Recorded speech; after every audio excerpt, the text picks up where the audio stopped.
சென்னை குரோம்பேட்டில் இப்படி ஒரு முருகன் கோயிலா? ஆச்சரியமா இருக்கா? வாங்க போய் பார்க்கலாம். குமரன் குன்றம் குரோம்பேட்டில் ஒரு சின்ன மலை மேலே 40 வருஷம் பழமையான முருகன் கோயில். இது தான் குரோம்பேட்டில் இருக்கும் குமரன் குன்றம் கோயில். உள்ள நுழைவாயிலே அவ்வளோ அழகாக இருக்குதுங்க. இன்னைக்கு நாங்கள் போகும்போது சங்கடகர சதுர்த்தி, அதனால் இன்னைக்கு ஹோமம் வளர்த்து பூஜை பண்ணிக்கிட்டு இருக்காங்க. உள்ளே போகும்போதே முதல்ல நம்ம கண்ணில் படுறவர் சித்தி விநாயகர் தான். இவரை வணங்கிட்டு உள்ளே போகலாம் வாங்க.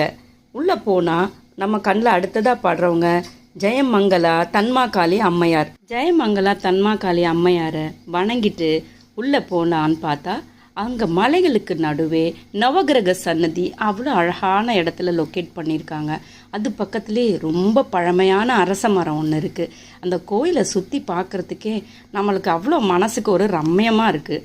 அதை தாண்டி நம்ம உள்ளே போகலான்னா அங்கே கொஞ்சம் படி ஏறுது. இந்த கோயிலில் மொத்தம்